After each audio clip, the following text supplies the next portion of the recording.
So we'll start with a few prayers in the prayer book. So open your prayer book to page 73. And then just set it on the table for a few minutes. So, page 73. Or you can just leave it sitting on the table. We won't read the prayers for a minute. So I just want to explain a little bit. This morning, basically, this Dharma Center is indirectly under the guidance of His Holiness the Dalai Lama, the 14th Dalai Lama. So he originally asked my immediate teacher, Lama Supreme Geshe, to start a center in Bangalore like 15 years ago. So anyway, the center has a strong connection with His Holiness Dalai Lama. So recently His Holiness was showing the aspect of being a little sick and being in a hospital actually in Delhi, you might have heard of this in the news. So then this morning is the first time we've met since His Holiness was in the hospital. He's been discharged from the hospital now. But we thought it would be good to do. So this morning's session is especially dedicated to praying for the long life and engaging in activities to create causes for His Holiness to stay a long time in the world and to keep teaching us the Dharma. So usually in Buddhism, especially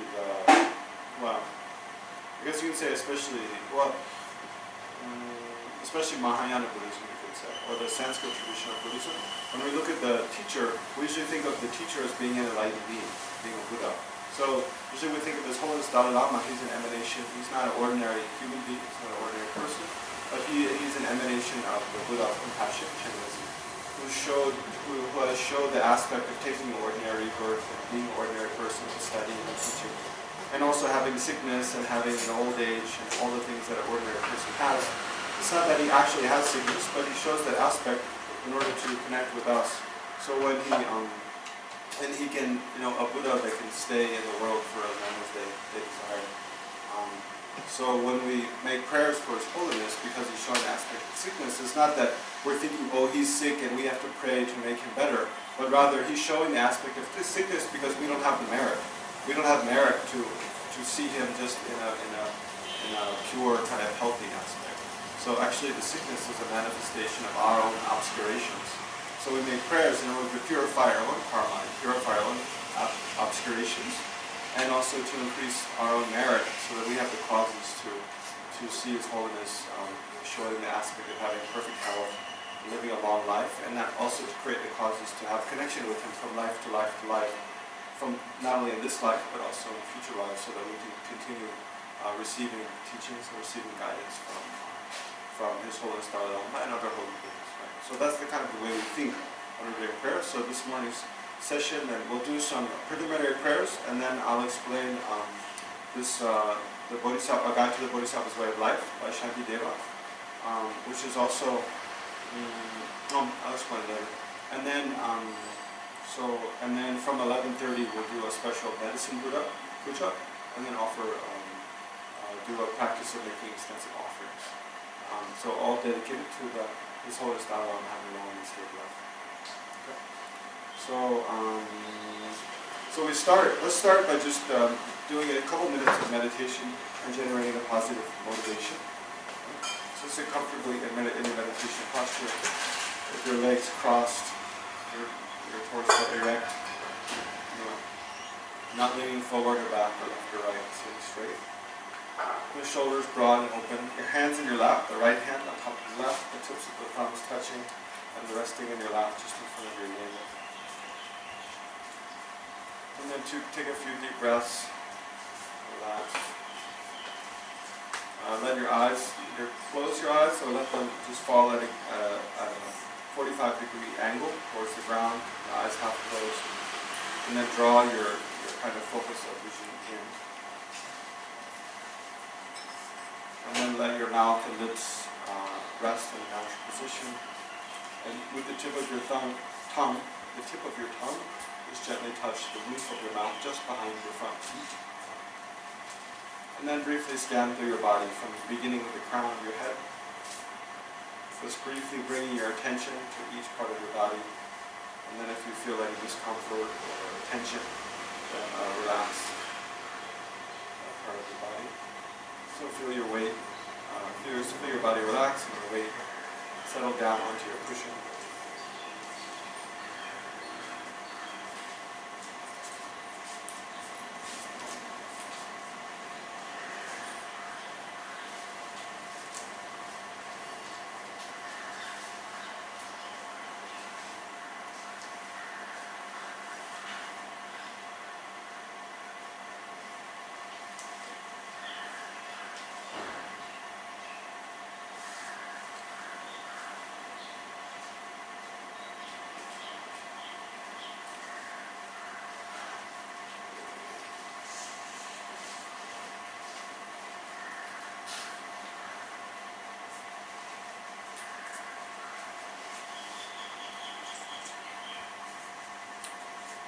And then gradually bring your attention to an object of meditation. So focus your attention on an object of meditation, maybe your breath, your mind, or visualized image. So the easiest is to start with the breath. In this thing, I'll try to keep my attention focused on the breath, on your object for the next 2 minutes. And then when you see your attention wandering off, recognize that, let go of those distracting perceptions and bring your attention back to the breath. So just try to spend a couple minutes to try to generate some mental focus, mental concentration.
And then, as a way of generating a positive motivation for the session this morning, you can visualize, if you like, you can visualize all sentient beings seated around you.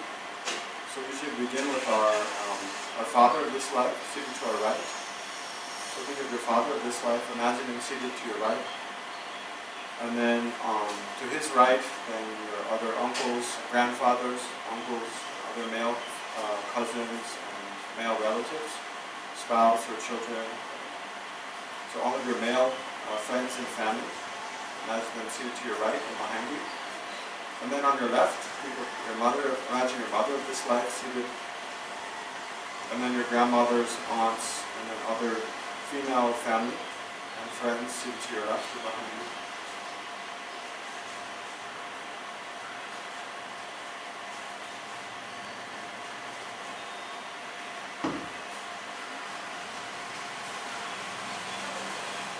And then imagine all the beings of the six realms, the hell beings, hungry ghosts, animals, humans, gods, and demigods, all of them in appearing in aspect of human beings seated all around you, as if on a vast plain.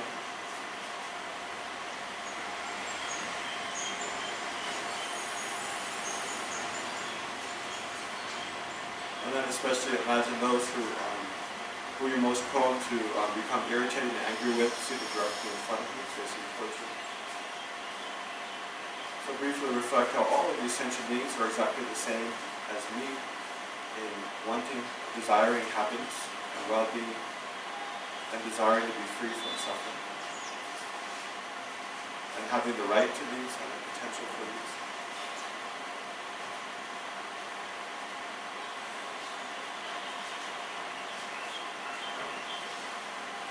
So try to generate a wish that oneself and all the other sentient beings, your family, friends, strangers, and even those who you're prone to become angry at, not all of them, try to generate the wish that may they all have happiness and well-being.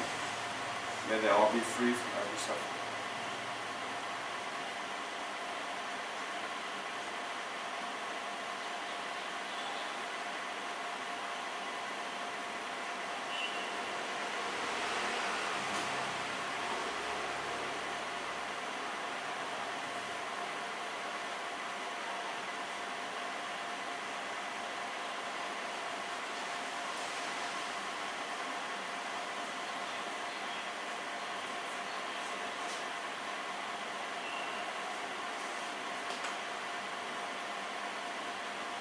And try also to think that whatever I do here this morning, in this session, may it all become a cause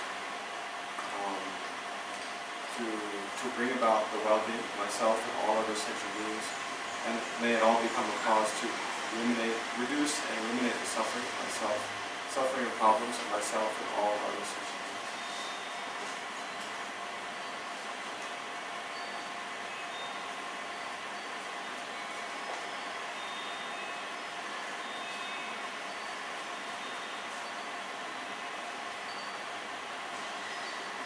So then, in the space before you, at the height of your eyebrows, if you like, visualize.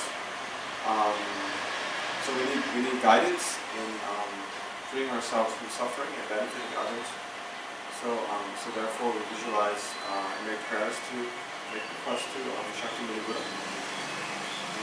So if you like, at the height of your eyebrows, in the space in front of you, about 2 meters distant, you can visualize an image of Shakyamuni Buddha seated upon a golden throne, and those with jewels. Upon that is a lotus, moon, and sun disk. And upon that sits Shakyamuni Buddha, just like appearing just like the statue here, to right. And with his right hand placed, his right hand resting palm down on his right knee, with the tip of the middle finger touching his moon cushion,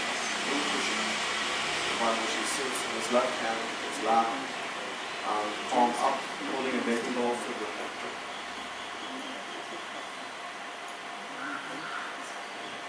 And his face is very radiant, his skin is golden in color, he looks upon you with great compassion.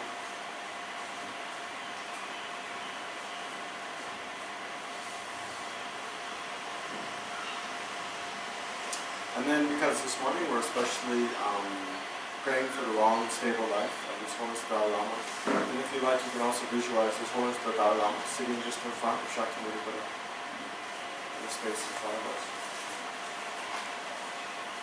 Also, upon a low throne, lotus, moon, and sun disk.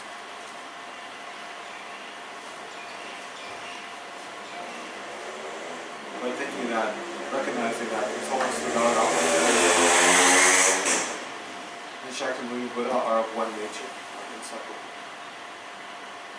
having exactly the same qualities, body, speech, and mind.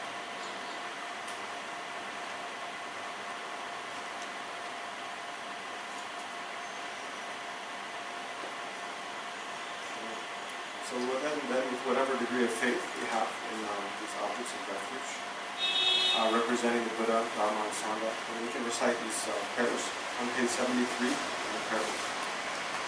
So first is the prayers to Shakti and Buddha, and then to the Buddha, Dharma, and Sangha, and then we'll recite the Heart Sutra. So yeah, if you look on page 73. Okay. To the founder, the endowed, transcendent destroyer, the one gone beyond, the full destroyer, the completely perfected, fully awakened being, perfect in knowledge and good conduct, Sugata, Lord of the world, supreme guide of human beings to attain, teacher of gods and human beings, you, the completely and fully awakened one, the endowed, transcendent destroyer, the glorious conqueror, the subduer from the Shakti clan, I prostrate, make offerings, and go for refuge. To the founder, the endowed, transcendent destroyer, the one gone beyond, the full destroyer, the completely perfected, fully awakened being, perfect in knowledge and good conduct, Sugata, knower of the world, supreme guide of human beings to be tamed, teacher of gods and human beings, to you, the completely and fully awakened one, the endowed, transcendent destroyer, the glorious conqueror, the subduer from the Shakti clan, I prostrate, make offerings, and go for refuge. To the founder, the endowed, transcendent destroyer, the one gone beyond, the full destroyer, the completely perfected, fully awakened being, perfect in knowledge and in good conduct, Sugata, knower of the world, supreme guide of human beings to be tamed, teacher of gods and human beings, to you, the completely and fully awakened one, the endowed, transcendent destroyer, the glorious conqueror, the subduer from the Shakti clan, I prostrate, make offerings, and go for refuge. When, O supreme amongst humans who were born on this earth, you paced out 7 strides and said, I am supreme in this world. To you who are wise then, I prostrate. With pure bodies, formed supremely pure, wisdom ocean like a golden mountain, fame that blazes in the 3 worlds, winner of the best, Lord, to you I prostrate. With the supreme signs, face like spotless moon, color like gold, to you I prostrate. Thus free like you, the 3 worlds are not, incomparably wise one, to you I prostrate. The Savior having great compassion, the Founder having all understanding, the field of merit, the qualities of the Master. To you, the one gone to thusness and prostrate. The purity that frees one from attachment, the virtue that frees one from the lower realms, the one path, the sublime pure reality, to the Dharma that pacifies our prostrate. Those who are liberated and also show the path to liberation, the holy field qualified with realizations, who are devoted to the moral precepts. To you, the sublime community intending virtue and prostrate. Homage to the Supreme Buddha, homage to the Dharma refuge, homage to the great Sangha, to all 3 ever without homage. To all worthy of respect, bowing your bodies as many as all realms, atoms, and all aspects. The supreme faith I pay homage. Do not commit any non-virtuous actions. Perform only perfect virtuous actions. Subdue your mind thoroughly. This is the teaching of the Buddha. A star, a visual aberration, a flame or a lamp, an illusion, a drop of dew or a bubble, a dream, a flash of lightning, a cloud. See conditioned things as such. Through these merits may sentient beings attain the rank of all seeing, subdue the flow of thoughts, and be delivered from samsara's edge, perturbed by the waves of aging, sickness, and death. I prostrate to the Arya Tradition. Thus did I hear at one time that Bhagavan was dwelling on mass of Lotus Mountain in Rajagriha, together with a great community of monks and a great community of Bodhisattvas. At that time, the Bhagavan was absorbed in the concentration on the categories of phenomena called profound perception. Also at that time, the Bodhisattvacharyāvatāra looked upon the very practice of the profound perfection of wisdom, and beheld those 5 aggregates also as empty and inherent nature. Then, through the power of Buddha, the Venerable Shantideva said this to the Bodhisattvacharyāvatāra. How should any son of the lineage train who wishes to practice the activities of the profound perfection of wisdom? He said that, and the Bodhisattvacharyāvatāra said this to the Venerable Shantideva. Shariputra, any son of the lineage or daughter of the lineage, who wishes to practice the activity of the profound perfection of wisdom, should look upon it like this, directly and repeatedly beholding those five aggregates also as empty and inherent nature. Form is empty, emptiness is form. Emptiness is not other than form. Form is also not other than emptiness. In the same way, feelings, discrimination, compositional factors, and consciousness are empty. Shariputra, likewise, all phenomena are emptiness, without characteristic, unproduced, unceased, stainless, not without stain, not deficient, not fulfilled. Shariputra, therefore, in emptiness, there is no form, no feeling, no discrimination, no compositional factors, no consciousness. No eye, no ear, no nose, no tongue, no body, no mind. No visual form, no sound, no odor, no taste, no object of touch, and no phenomenon. There is no eye element, and so on, up to including no mind element, and no mental consciousness element. There is no ignorance, no extinction of ignorance, and so on, up to including no aging and death, and no extinction of aging and death. Similarly, there is no suffering, origination, cessation, and path. There is no exalted wisdom, no attainment, and also no non-attainment.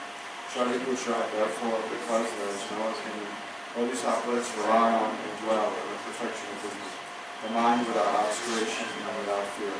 Having completely passed beyond error, reach the end point of Nirvana. All the Buddhas dwell in the three times, also manifestly completely awakened to unsurpassable, perfect, complete enlightenment, and reliance on the perfection of wisdom. Therefore, the mantra of the perfection of wisdom, the mantra of great knowledge, the unsurpassed mantra, the mantra equal to the unequal, the mantra that thoroughly pacifies all suffering, should be known as the truth, since it is not false. The mantra of the perfection of wisdom is declared, Ayata Om Gate Gate Paragate Parasangate Bodhisvaha. Shariputra, the Bodhisattva Mahasattva, should train in the profound perfection of wisdom of that. Then the Bhagavan arose in that concentration and commended the Bodhisattva Mahasattva Arya Avalokiteshvara saying, well said, some communities, it is like that. It is like that. One should practice the profound perfection of wisdom, just as you have indicated. Even the Statikas rejoice. The Bhagavan, having thus spoken, the Venerable Shantideva, Bodhisattva Mahasattva Arya Avalokiteshvara, and those surrounding in the entirety, along with the world of gods, demons, asuras, and Gandharvas, were overjoyed and highly praised that spoken by the Lama. So then turn a few pages to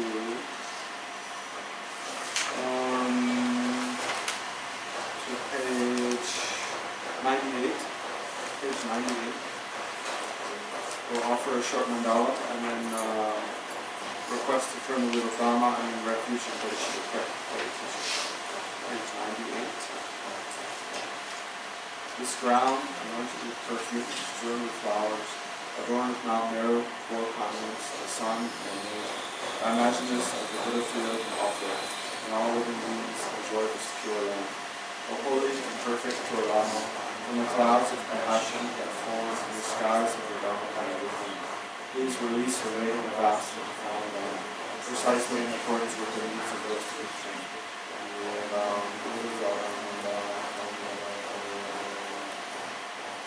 Go for refuge until I'm enlightened to the Buddha, the Dharma, and his spirit assembly. By the merits I create to listen to the Dharma, and I become a Buddha in order to benefit all sentient beings. Go for refuge until I'm enlightened to the Buddha, the Dharma, and his spirit assembly. By the merits I create to listen to the Dharma, and I become a Buddha in order to benefit all sentient beings. Go for refuge until I'm enlightened to the Buddha, the Dharma, and his spirit assembly. By the merits I create to listen to the Dharma, and I become a Buddha in order to benefit all sentient beings.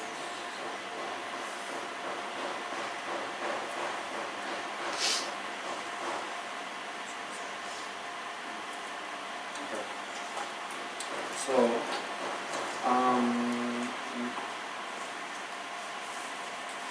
on page, in this book, on page 36. Page 36. The Guide to the Bodhisattva's Way of Life, page 36. So in terms of this morning doing prayers and practices for the long state of life, this whole for the Lama, then one of the main kind of practices to do in relation to one's own Guru is making offerings, right? So there's three different kinds of offerings, mainly three different kinds of offerings. The main one is an offering of material things, like food and clothes and money and things like that. That's considered the least offering. Then another is offering of service. And serving, when the Guru asks you to do things, just doing that to serve, running errands and buying things and, doing different work for the Guru is slightly better kind of offering. But the supreme offering to the Guru is following the advice. And the Guru advises you in your spiritual practice what to do, and to follow that advice and to practice according to the advice. So, it's very fortunate. This morning, we're studying the Bodhisattva's Way of Life, which is one of the main advices of the Dalai Lama. Usually when he advises people what to study and study Buddhism, this is one of the main things he asks them to study. So we can think of by listening to, contemplating, and meditating on this teaching by Shantideva. Then is in one way, it's like we're making an offering to His Holiness the Dalai Lama by following his advice. So I was explaining, so yesterday we started going through chapter 5, which begins on page 34.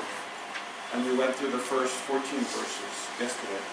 So basically in chapter 5 it's called the chapter of guarding alertness.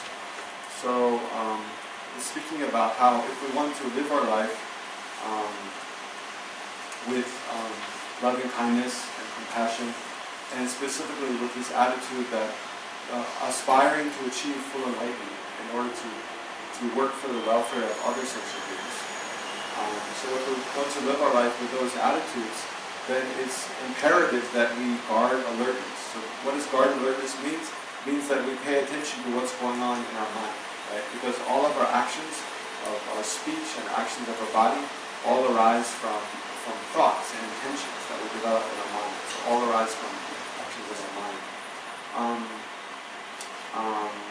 And also everything, when one of the biggest obstacles we have to making progress in our spiritual practice is encountering sickness, is our afflictive emotions, becoming angry or becoming, having a lot of anxiety or worry or low self-esteem or depression. Also just, being unhappy about things. All of those are like obstacles to our spiritual practice. So in order to have a stable, long-lasting spiritual practice, we need to be happy with what we're doing. We need to be healthy. We need to encounter companions that assist us in our practice. So all of those things, those positive conditions, they all come about on the basis of virtue, of our own virtuous karma when we create merit. And all of the hindering conditions, we're sick, we're unhappy, depressed, confused, very irritable, all of those things come about on the basis of our non-virtuous actions. Right? So another aspect of guarding alertness as a way of supporting our spiritual practice is being mindful of whether actions we're engaging in, whether they're virtuous or non-virtuous, because whether an action is virtuous or non-virtuous primarily depends upon our motivation. What is our motivation and our reason for doing things? Right? So that's another way guarding alertness is a support for our spiritual practice, and another way that our spiritual practice essentially depends upon our mind. In the very first chapter of this, the very first verse of this chapter, then Shantideva began by saying, if you guard your mind, then you can guard your spiritual practice. If you don't guard your mind, then your spiritual practice will be totally ineffective. Right? You won't have a spiritual practice. So basically, any spiritual practice, and especially generating loving kindness and compassion, generating or living with kindness, living with compassion, and especially living with this attitude of aspiring to achieve, striving to achieve full enlightenment in order to be of the greatest possible benefit to others, depends upon our mind. Not only in our mindfulness from moment to moment, but in terms of creating conditions to continue our practice in this life and future lives, depends upon how we use our mind. Right? Using our mind in a positive way, as opposed to in a destructive way. So that's what this chapter is all about.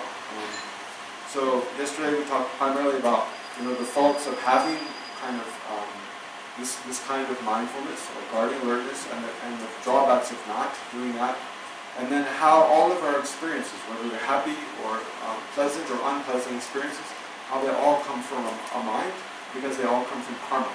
And what kind of karma we create is primarily depends upon our attitude, our positive and negative attitudes. And then how perfecting, perfecting generosity, perfecting morality, perfecting enthusiasm, perfecting patience, how all of these kind of, I guess you can say, spiritual practices, they all come down to perfecting our attitude, positive attitudes, right? They all come down to transforming our mind, not transforming the external environment around us, and not transforming other people, but transforming ourselves through the changing of mind. And then, okay, so that brings us to verse 15. So that's why we're on page 36. In the middle of the page at verse 15 is where we'll start from. So these next 4 verses, verse 15, 16, 17, 18, they're all talking about generally how of the most, if you look at all the actions we engage in our life, we can divide up into 3. Actions of our body, like physical actions, like walking, standing, sitting, lying. And then actions of our speech, when we're speaking, communicating with others. And then actions of our mind. Right? All of the activities we engage in can be divided up into activities of our body, our speech, and our mind. So these 4 verses are making the point that of those 3, our actions of our mind are the most powerful and the most significant. So let's look at verse 15. Although the development of merely a clear state of concentration can result in taking birth in Brahma's realm, physical and vocal actions cannot so result when accompanied by weak mental conduct. I'll read through all 4 verses first, and then we'll come back to the 15. The knower of reality. So the knower of reality is an epithet for the Buddha, because he's one who sees reality as it is. The knower of reality has said that even if recitation and physical hardships are practiced for long periods of time, they will be meaningless if the mind is distracted elsewhere. And then 17, if those who wish to find happiness and overcome misery, even those who wish to find happiness and overcome misery will wander with no aim or meaning if they do not comprehend the secret of the mind, the paramount significance of Dharma. This being so, I shall hold and guard my mind well. Without the discipline of guarding the mind, what use are many other disciplines? Okay, so from 15, again I'll explain. From 15, although the development of merely a clear state of concentration can result in taking birth in Brahma's realm, physical and vocal actions cannot so result when accompanied by weak mental conduct. So he's saying Brahma's realm is like a God realm, like a heaven. So he's saying that we can, even if we don't do much with our mind, but we just generate a very clear state of concentration. And so we learn, like at the beginning of the session, we were focusing our mind on our breath. So if we do that kind of practice a lot and then generate very, very stable kind of degree of concentration, and even if we meditate, and then use that also to meditate on the 4 immeasurable thoughts, immeasurable loving kindness, compassion, joy, and equanimity. So anyway, if we generate these kind of clear concentration of just meditative stabilization, or calm abiding, it's called, or meditate on the 4 immeasurables, it's a very simple kind of practice, very simple thing to do with the mind. Then just that can become a cause so that we'll take rebirth in this heaven, Brahma, this Brahma heaven. But so that's kind of an example of the power of the mind, right? Just focusing our mind in that way can become a cause, can cause us to take rebirth in this incredibly enjoyable, incredibly blissful sort of state where we don't have to work, we don't have to go to find food, we never have sickness, we never have to wash or clean ourselves, we have this body made of light, as you do in heaven. So all of that kind of enjoyment, and we abide in that state for thousands of years, and we have countless friends, and just enjoy day and night. It's just enjoyment, pure enjoyment. So all that can come about just from power of the mind. Whereas, in the last two lines of that verse, he says, physical and vocal actions cannot so result. So no matter how much, what strenuous or extensive physical and vocal actions you engage in, actions of the body and mind, you engage in, they can never produce that result. It's only something that's produced by the mind. So physical and vocal actions cannot so result when accompanied by weak mental conduct.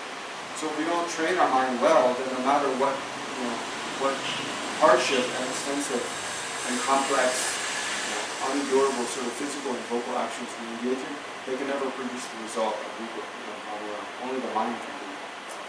And then verse 16, the knower of reality, so again it's epithet for the Buddha, has said that even if recitation and physical hardships are practiced for long periods of time, they will be meaningless if the mind is distracted elsewhere. Right? So even if we, practice reciting sutras again and again, practice reciting sutras all day and night for the rest of our life. From the side of the object, the sutra, or a holy text, if we recite a holy text day and night, from the side of the object, it looks like we should create a lot of merit. But if our mind is distracted elsewhere, we're just thinking about all kinds of things, then it doesn't become an effective practice. It doesn't become a powerful practice. It becomes meaningless, right? So we can even, like in the Tibetan tradition, people go for circumambulation or neck prostrations, or even sitting and meditating. We can sit, meditate for hours and hours. But if our mind is just wandering all over the place, thinking about all different kinds of things, it's not focused, then it's not really meditation, and it doesn't become a meaningful practice. So again, he's making the point that whether our actions become meaningful and powerful and effective, our spiritual practice, especially in our spiritual practice, but even in general, then it depends primarily on the mind, on our own mind. And then verse 17. Even those who wish to find happiness and overcome misery will wonder with no aim or meaning if they do not comprehend the secret of the mind, the paramount significance of Dharma. Right? So the paramount means like the essential significance, the most important thing of Dharma. So this is a very powerful statement in this verse. Basically saying the most important thing in Dharma practice is comprehending the secret of the mind. Right? So what the secret of the mind is not totally clear from this verse, but basically he's talking about how everything else that he's talking about in this chapter is related to the secret of the mind, the secret of how, we want, basically the secret he's talking about is that if we want happiness, we have to control our mind. We have to create happiness with our mind. It's not that happiness doesn't come from outside. It's not something we can go buy at the store, or we can ask for Diwali, we ask someone to give us happiness, in a jar or something, and we drink it and we'll feel happy. Happiness is something we experience with our mind. So it has to come from within our mind. It's something we have to create. We have to work to create. It's a common misconception people have that, either just we are happy or we're not happy. It's totally out of our control. Things out of our control in our life happen. We have good fortune, then we're happy. We have misfortune, then we're unhappy. But I cannot control whether I'm happy or not. It's just something that happens to me automatically. That's a total misconception. We can control to a large part, like whether we're happy or not. In any situation in life, depending upon how we think about it, right? How we look at it.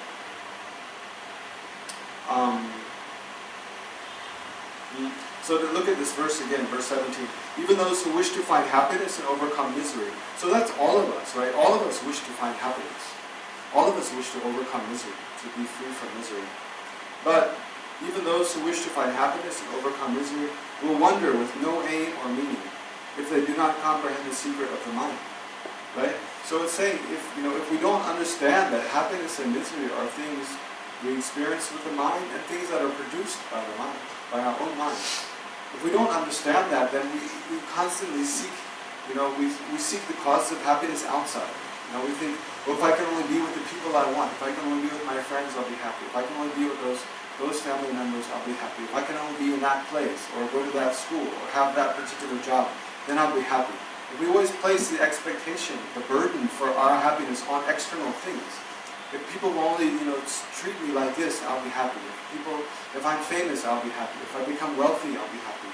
Or if I become powerful, if people will just, if the politicians I want to get elected, they get elected, then I'll be happy. If place the expectation for our happiness, the burden for our own happiness on external things, then we're continually at the whim of all these external events which we have no control over, right?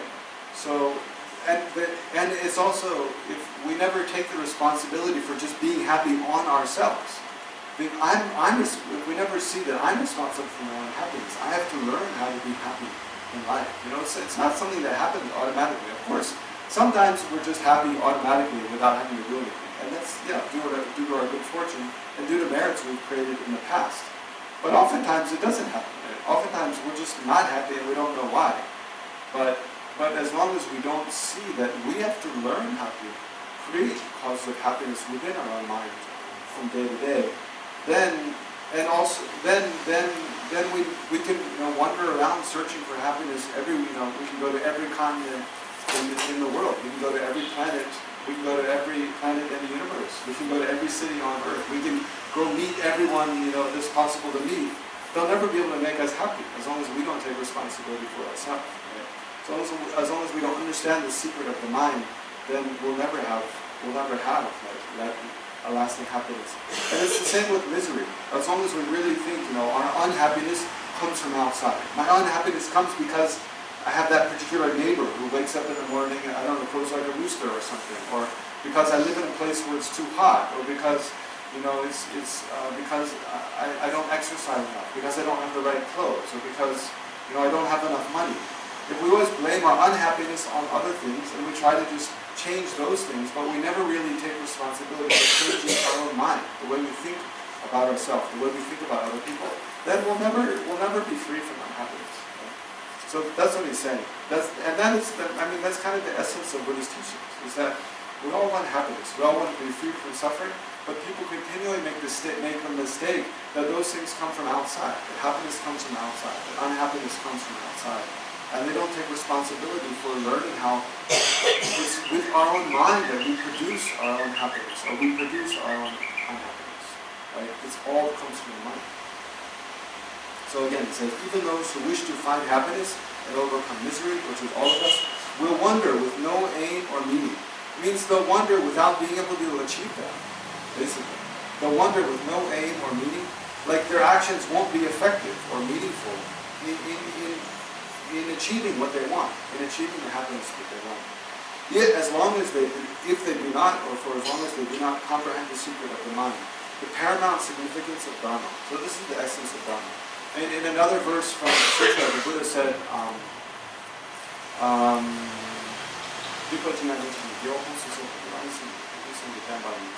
do not commit any non-virtuous action, perfect every virtuous action, subdue your own mind. This is the teaching of the Dharma. This is the teaching of the Dharma. And this is the teaching of the Buddha.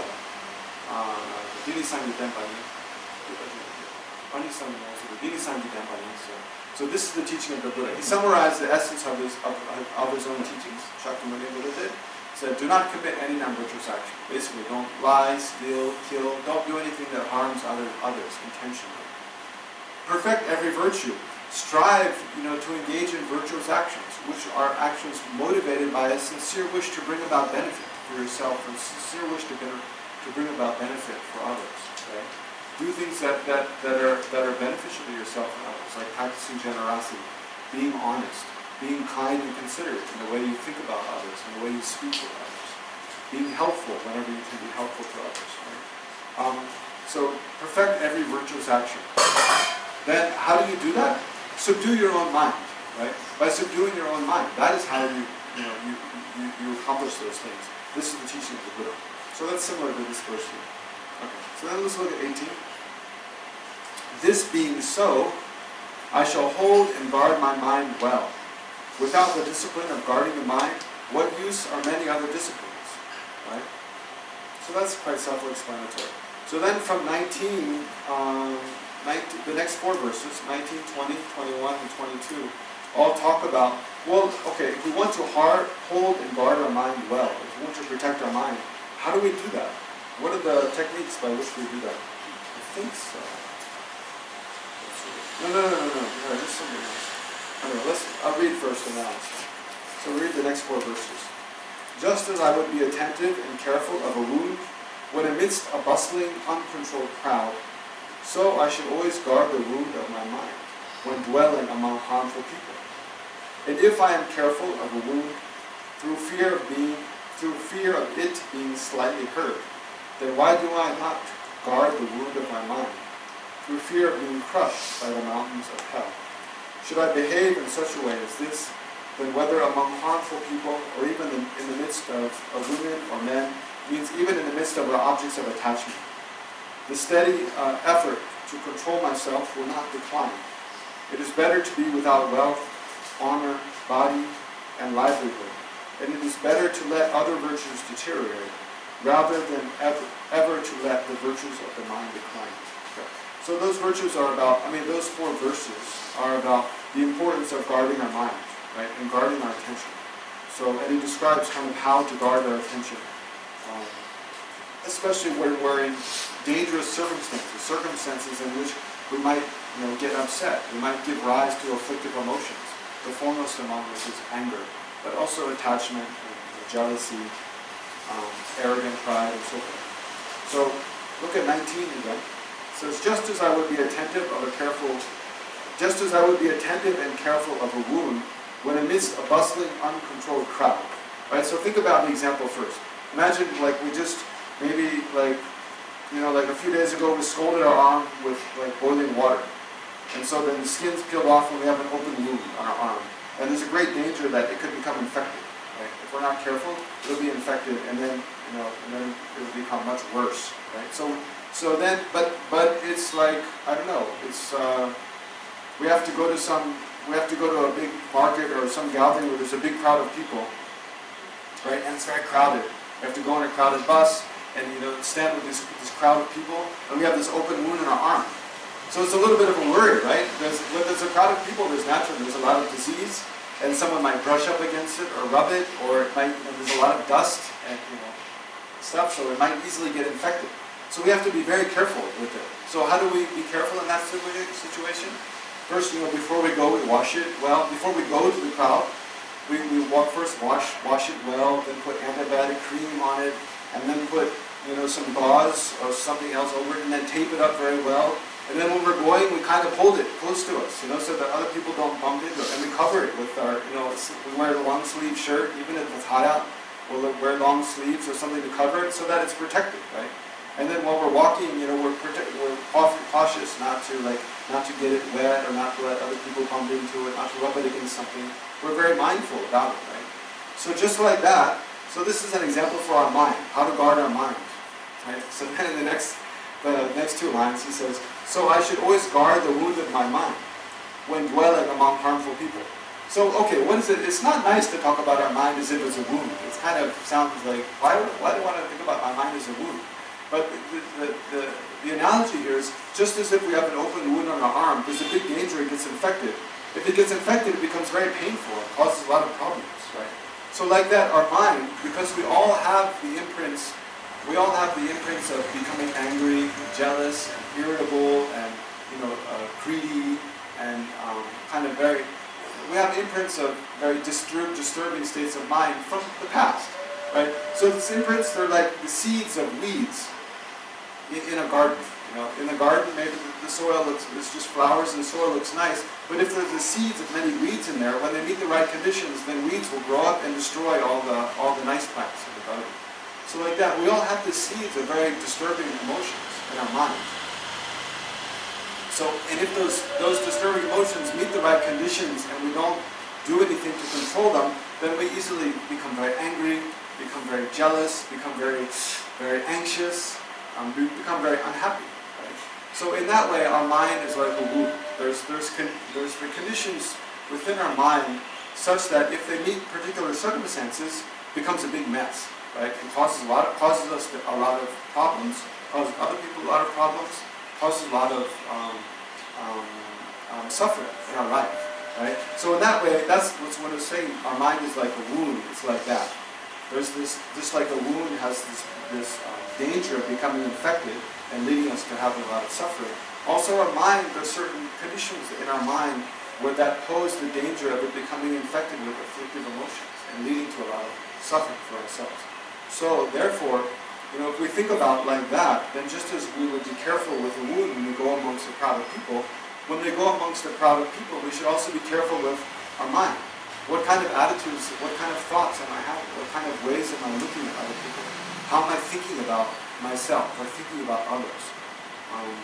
For example, you know, if you have relatives, like we've all had this kind of experience. We have family reunions where we go to meet with a lot of extended relatives, and some of them are really bigoted. You know? There's other people that they really don't like. You know, maybe they don't like Muslims, or they don't like Jews, or they don't like Hindus, or maybe it's not a crowd of people, or they hate Americans, or they hate the Chinese, and they kind of just rant about how they hate this group of people. Or maybe it's one individual person. You know, maybe there's one other person that, you know, some aunt or uncle, and they only have very negative, vitriolic kind of things to say about that person. So then when we're around those people, if we're not careful with our own mind, then we can easily start following that way of thinking. And thinking, yeah, you know, they're right. Those people are really bad. You know, they do this, they say that, da, da, da, da. And then it leads us into, you know, we can easily get caught up in other people's kind of hatred or anger or bigoted views about another person if we're not careful. That's kind of an extreme example, but there's a danger of that. Or like, you know, a similar example is if sometimes we're around people who are obsessed about their appearance and obsessed about what other people think about them. You know, always fixing their hair or their glasses or flashing their labels or, you know, adjusting their clothes and, you know, looking in the mirror. You know, sometimes when I come to Bangalore, I go on the bus, often go on the bus, and in the bus stop there's always a couple guys, you know, I don't know about the women's bathroom, but in the men's bathroom, there's always a couple guys standing in front, after they wash their hands, standing in front of the mirror, kind of adjusting each hair, you know, just to be just right. So there's this kind of, you see that they're very conscientious about, like, how do other people see me? What do other people think about me? So if we're around that kind of person, or those kind of people a lot, then naturally it kind of affects us, and we start to think, oh, you know, do other people think I look good or not? And then it causes all kinds of worry, you know, in our mind. I mean, yeah, usually when we're teenagers, we're like that a lot more. If we get older, usually not so much. But the point is to see how, you know, when we're around other people that have certain kind of, I mean, in one way it's okay to think about how we look, you know, it's important, you know, to be clean and present, you know, a nice appearance because it's pleasing to other people. If we look totally disheveled and dirty and slovenly, when people see us, they don't feel good, right? So as someone who wants to, you know, other people around us to feel comfortable and to feel happy, it's important to have a good appearance, but it can go to an extreme where we're just obsessing about, you know, and you know, it can lead to egoism, where we think, you know, I'm the best looking guy in this, you know, in this bus stand, right? On this bus, I'm the best looking one around. I'm the best looking one on my block. I'm the most handsome one in my office. You know, it can easily lead to arrogance and kind of obsession. You know, and then a pimple comes, because pimple comes and oh my God, I have a pimple. Like what to do? You know, people are going to see, and then what are they going to think about me? You know, I have this pimple, or my hair is like, oh, it's gray. Oh no, I have to turn it black again. You know. So it can lead to all kinds of disturbance, right? So so our mind again is like a wound. If we're around other people who have these kind of obsessions, obsession with things people they don't like, or obsession with their appearance, or obsession with money, or obsession with power. If we're not careful with our own mind, it causes us to start thinking in the same way, and then we have the same kind of problems that those people have that go with that kind of obsession. So in that way, we have to be careful to guard our mind. So it says, so I should always guard the wound of my mind when dwelling around harmful people, right? People, not people who want to harm us necessarily, but people that have a lot of disturbing emotions, right? The way they think and the way basically the way they think about things causes a lot of disturbance in their own mind. We have to be careful to protect ourselves from that, right? And then verse 20, if I am careful of a wound, so this is extending the same analogy. If I am careful of a wound through fear of it being slightly hurt, then why do I not guard the wound of my mind through fear of being crushed by the mountains of hell? So here he's going to a great extreme, saying basically, like, you know, if I have a wound and through fear of it being hurt, I'm very careful about, you know, what happens to it, then why do I not guard the wound of my mind through the fear of being crushed by the mountains of hell? So what he's saying is, again, like,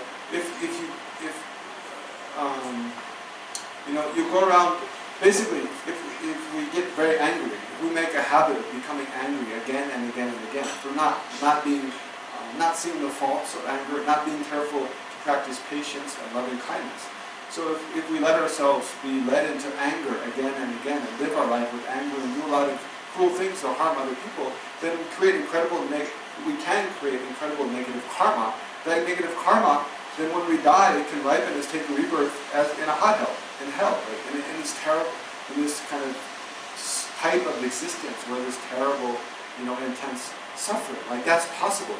So that possibility, just like the wound has the possibility of, even it's not infected now, it's just kind of clean and healing, but there's a possibility if it gets infected that we can get gangrene and we can die from it, right? The possibility is there, right?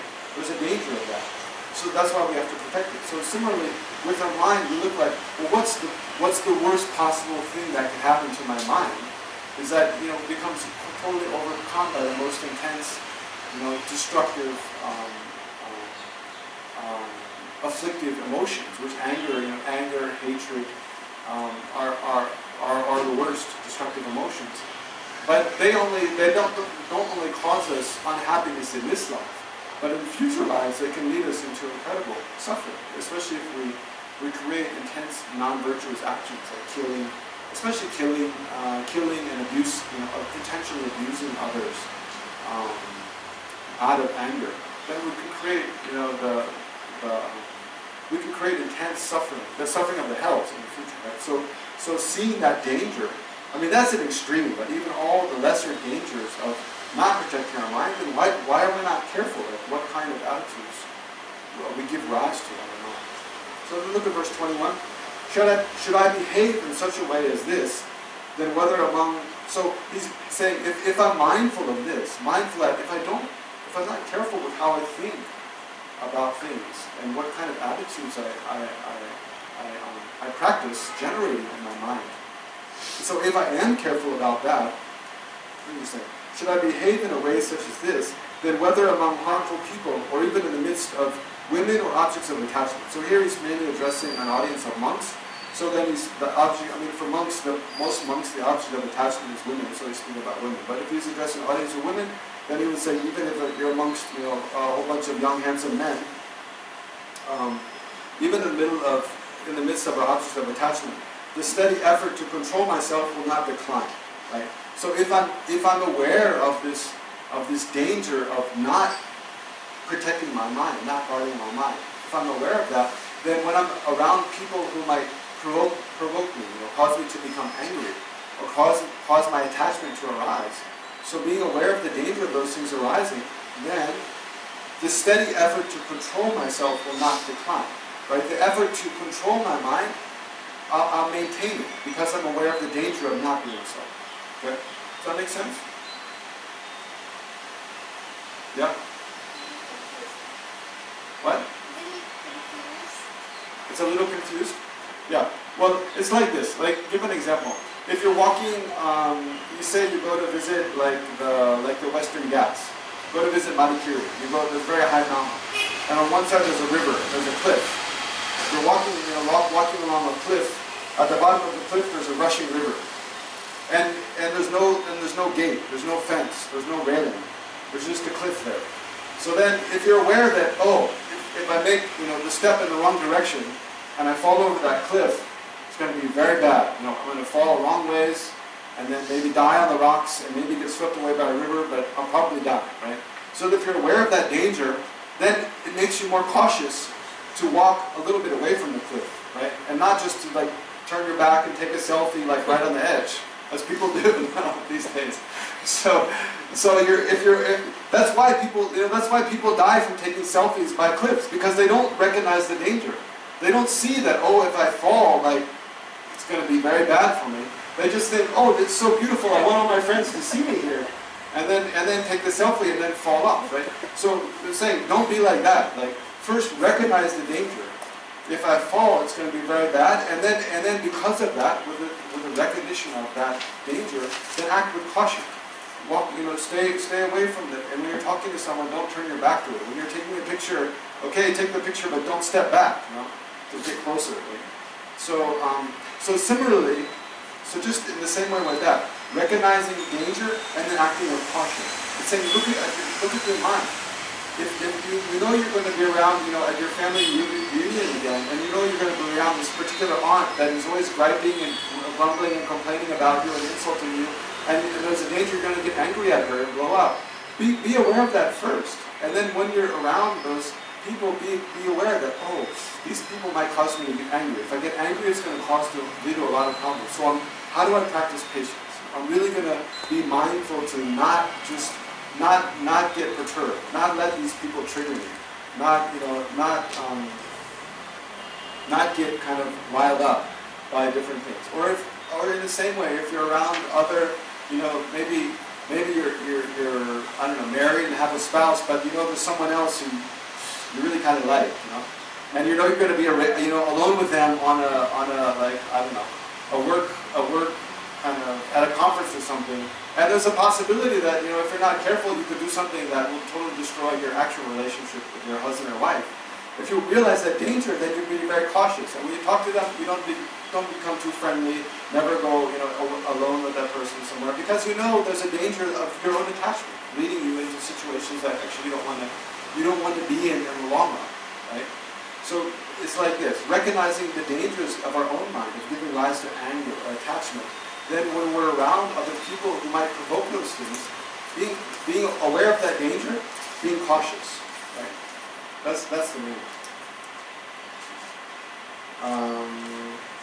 Yeah. So they say, then that's the steady effort in the last line. Because of seeing the danger of these things, then the steady effort to control my mind will not decline. Right? Seeing the danger of being around harmful people, the danger of being around objects of our attachment, seeing that danger, then the steady effort to control our mind will not decline. And then verse 22, it is better to be without wealth, honor, body, and livelihood, and it is better to let other virtues deteriorate rather than ever let the virtue of the mind decline. So it's saying, even if it means, being without wealth, being without honor and fame, being, even like physically having hardship to our body or our livelihood, even, we don't not being very prosperous. Basically he's saying don't sell out. I mean, there's kind of another way of saying it. It is better to let other virtues decline rather than ever let the virtue of my mind decline. So he's saying like,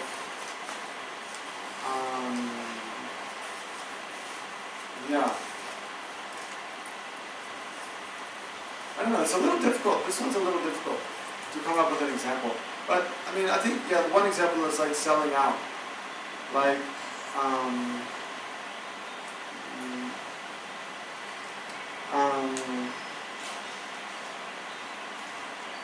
well, kind of like this. Like in politics, it's the big danger, that you kind of sell yourself out. Like many politicians, maybe this is a helpful example. I'll try. So, like many politicians, they start off as kind of social workers, like really sincerely wanting to benefit the people in their community, wanting to make changes in their community that are helpful to a lot of people. But then they see that, to make really effective changes, you need power. You need more power and influence. So then they run for election.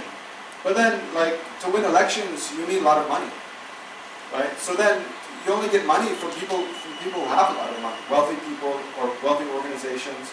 But then once you take their money, then you have to do what they ask you to do, right? So you take their money, then you advertise a lot, and you become well known, then you get elected. But once you're in office, then it's difficult to do the first things you wanted to do. It's difficult to just do things that benefit ordinary people in the community because you've taken all this money from wealthy, organizations, and they expect, a return. And you know that if you don't do kind of what they want, the next election you won't have that financial support, so you won't be able to get reelected. So it kind of becomes a vicious cycle that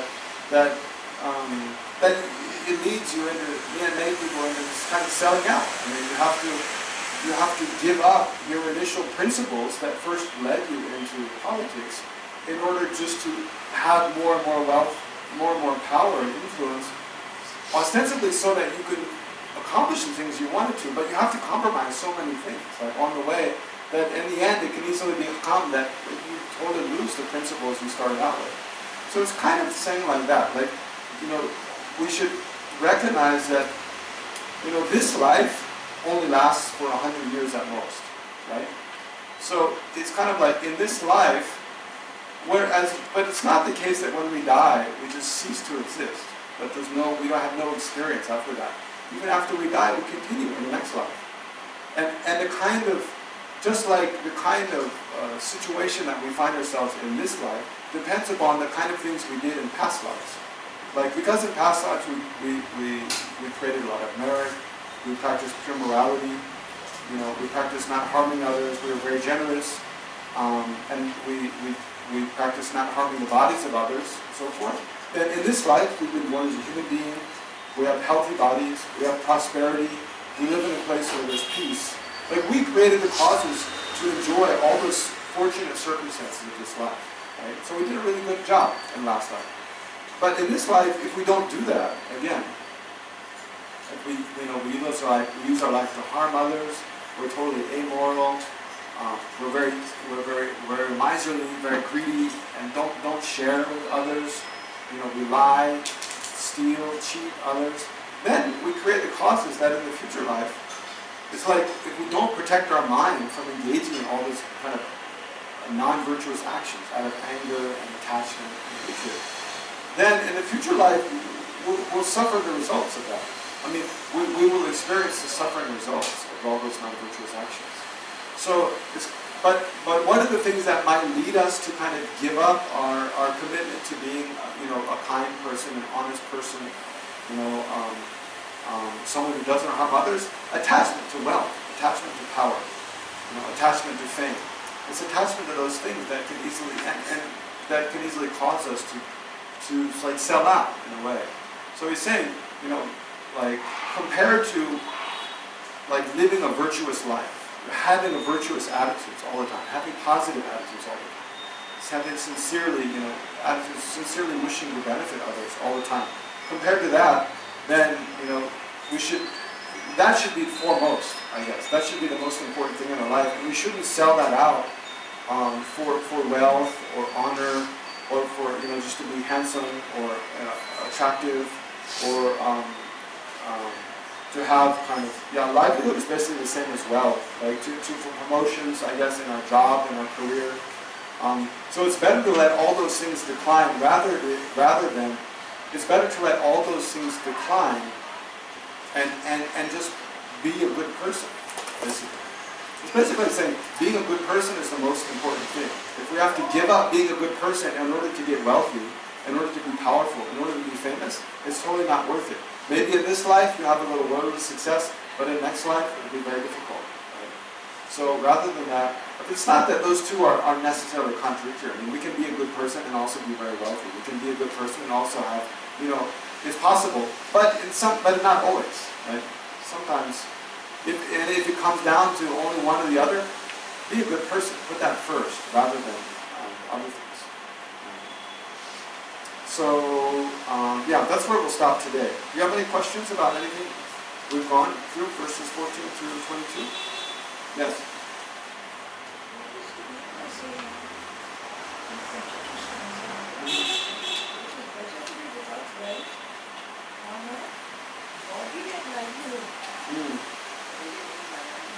Well, body, I mean, in the extreme, it means actually even giving up your life.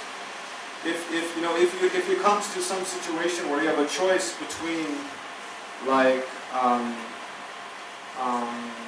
doing something very harmful to another person and giving up your own life,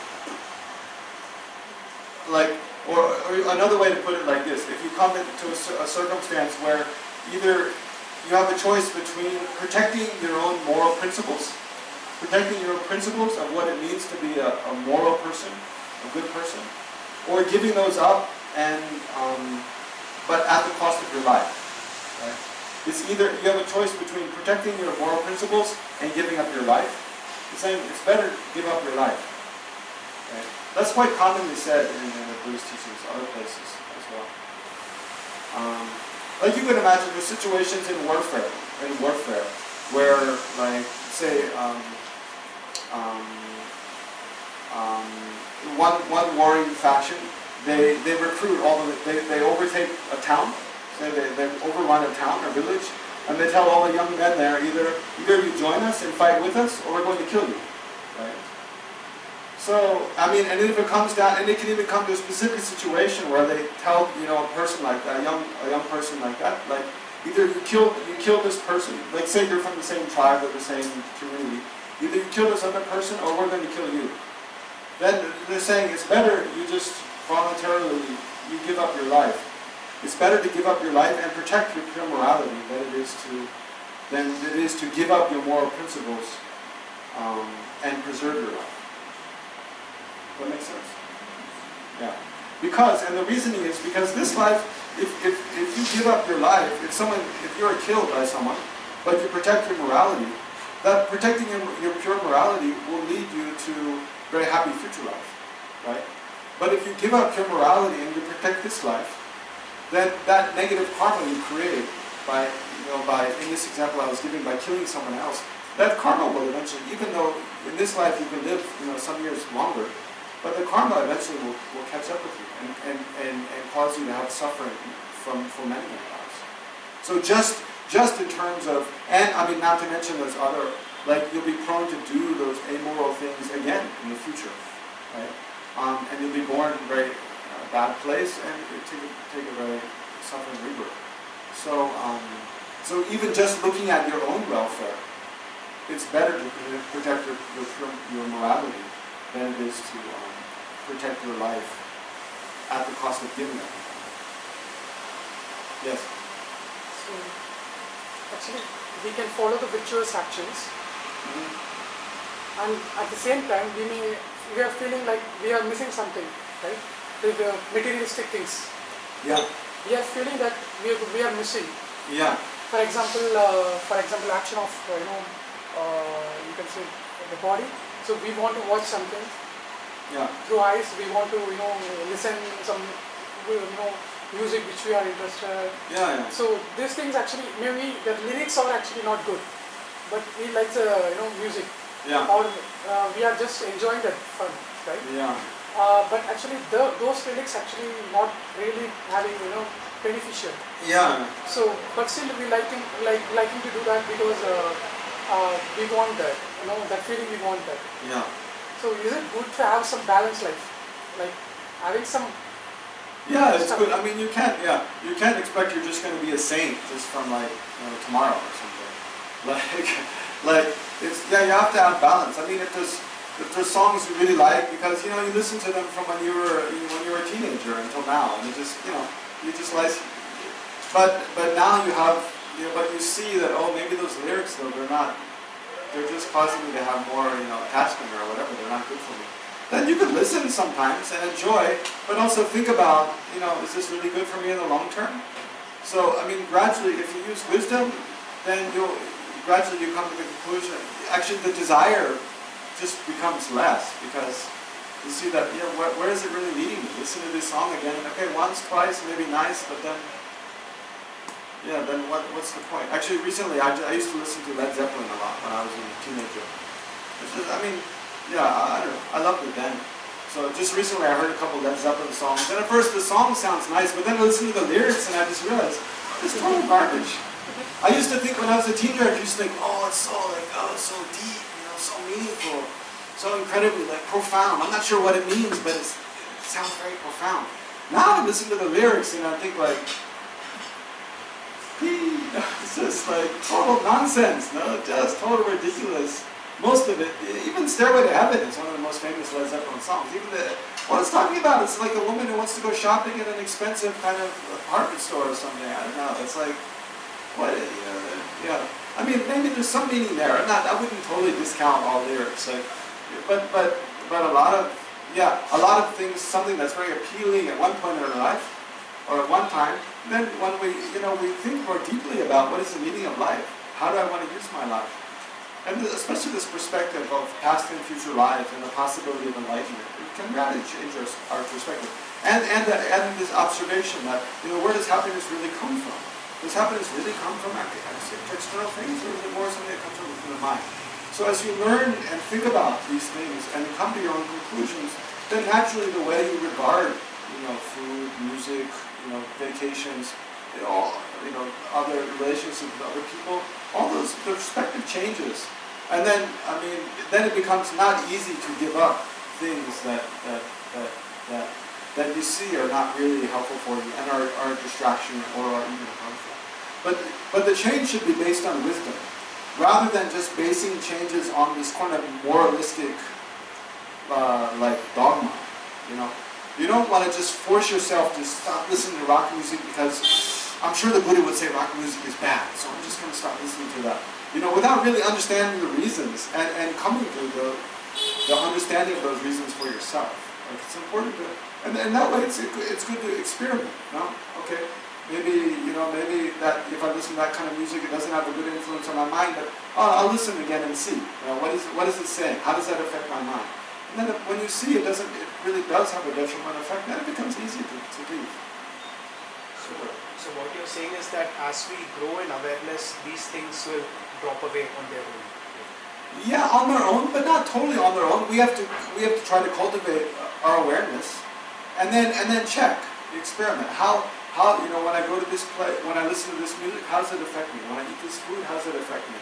When when I'm around these people, how does that affect me? When I listen, I watch this TV show, how does it affect my mind? Yeah.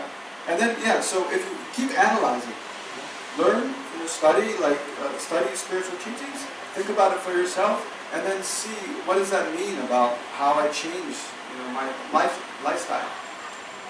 How our perception is changing with that awareness. Yeah, but as the awareness increases, then it becomes not difficult to leave those things, for the most part. Yeah. I mean, of course, it depends on karma also. I mean, there are some people have very strong karma, such that even they know something is really destructive, extremely difficult to give up. I mean, I may be making it sound too easy. For many people it's easy, but for some people, like, even they know, for example, in relationships, sometimes people in a relationship with another man or woman, boyfriend, girlfriend, and they know that being with that person just brings a lot of problems. But on the other hand, there's some parts of it are so beautiful and so incredible. And if the karma is really strong, it's really difficult to give up. It's very, very difficult. It's the same with drugs and alcohol too. For some people, they drink and they see, oh yeah, when I become drunk, it's really bad, it's really messy, so I'll just stop. And they can stop. Other people, because of certain karma, certain biochemistry in the body also, even they know it's really destructive, they find it almost impossible to stop. So it's not that it always is easy, but definitely the clearer your understanding is about the drawbacks of those kind of things, then the easier it is to stop. So it's important to use wisdom. This is cultivating the wisdom about how do things affect me. And when compared to my long-term goals, are they helping me achieve those long-term goals, or are they just a distraction, or are they counteractive to achieving long-term goals? So that's another reason it's important to clarify our long-term goals. I mean, of course, in the Sanskrit tradition of Buddhism, the longest-term goal that we all should have is to become fully enlightened. Not for ourselves, but in order to benefit other sentient beings. I mean, really our long-term goal should be to free all sentient beings from suffering. But the best way to do that is to become fully enlightened, right? But, I mean, for all of us, that isn't just something we can take for granted. That isn't something we really believe is possible or we really want to commit ourselves to. So for each of us as individuals, we have to think about what is my longest-term goal? What do I think is the highest state of well-being that I can possibly achieve, for myself and for others as well. And then every day think about that. At the beginning of every day, think about what is it that I'm really striving for in the long term, in this life or future lives, liberation from full enlightenment. And how can I make so that everything I do today contributes to that achievement. Okay, let's start.